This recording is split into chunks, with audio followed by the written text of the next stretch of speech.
Memang bisa ya hidup hanya dari menulis puisi. Bagaimana caranya?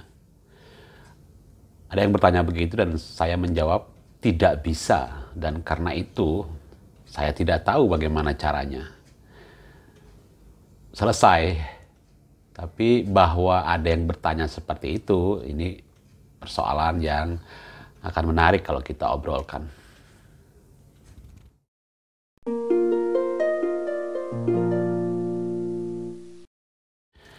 Halo, Assalamualaikum warahmatullahi. Ketemu lagi di vlog Juru Baca. Saya Hasan Raspahani. Kita ngobrolin puisi lagi. Puisi tidak dimasuki dengan pertanyaan apakah kalau saya menggeluti dunia ini, saya bisa hidup layak, saya bisa sejahtera, saya bisa kaya. Saya kira bukan itu ya pertanyaannya ya. Sama dengan kalau masuk ke fakultas ekonomi gitu, apakah saya bisa jadi konglomerat, saya bisa jadi pengusaha kaya, saya bisa jadi pengusaha besar? Ya bukan itu pertanyaannya. Lulusan fakultas ekonomi ada yang kaya, ada yang jadi pengusaha, ada yang jadi pegawai, ada yang memilih menjadi sufi barangkali gitu. Jadi gini, orang ateis diajak beragama. Jadi kalau dia bertanya, apakah kalau saya beragama saya bisa kaya? Ya bukan itu pertanyaannya. Orang yang ateis, orang yang beragama bisa jadi kaya, bisa juga miskin, bisa juga ya tergantung pilihan hidupnya lah gitu. Jadi tidak ada hubungannya antara beragama dengan menjadi kaya gitu, menjadi sejahtera. Seperti puisi juga, saya tidak ingin menyamakan puisi dengan agama ya. Cuman pertanyaannya salah ketika memasuki itu gitu. Ketika memasuki dunia puisi dengan pertanyaan itu gitu.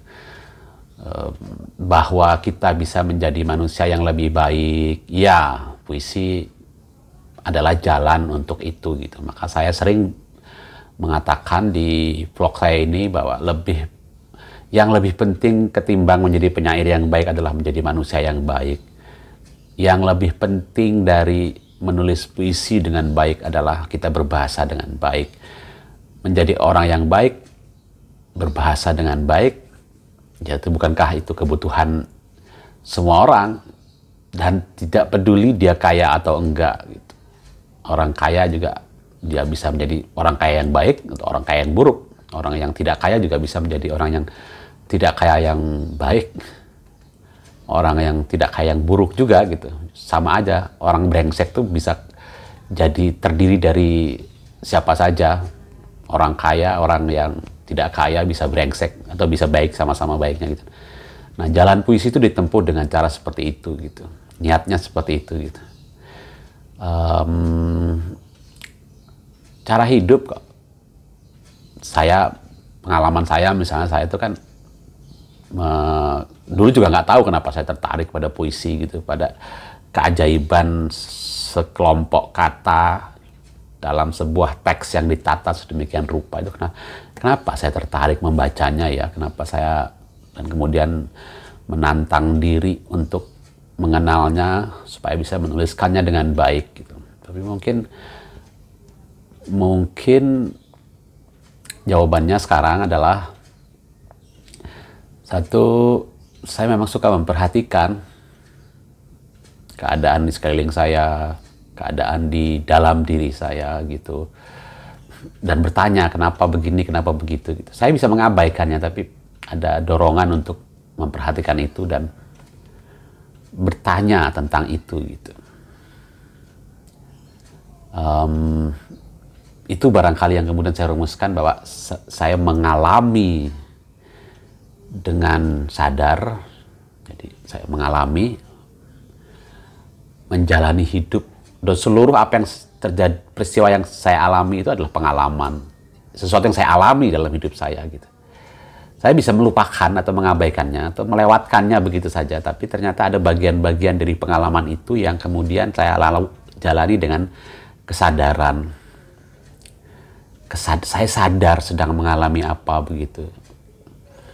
Karena itu saya jadi ingat, karena itu jadi tidak terlupakan peristiwa pengalaman yang dijalani dengan penuh kesadaran itu membuat jadi ingat pada suatu waktu kelak ketika saya menuliskan puisi saya, kebetulan saya menulis puisi, saya memaknai itu gitu. Pengalaman yang saya jalani dengan sadar itu menjadi bahan-bahan yang untuk memaknai sesuatu yang lain atau memaknai peristiwa itu sendiri gitu. Nah, sampai pada level memaknai itu lah momen puitik tercipta menurut saya. Karena itu saya kemudian menuliskannya. Itu aja peristiwanya gitu. Dan kan tidak perlu membayar apa-apa, tidak perlu ya hidup yang harus dijalani aja gitu seperti biasa, tapi dengan tambahan kesadaran dan sampai pada tahap memaknainya gitu.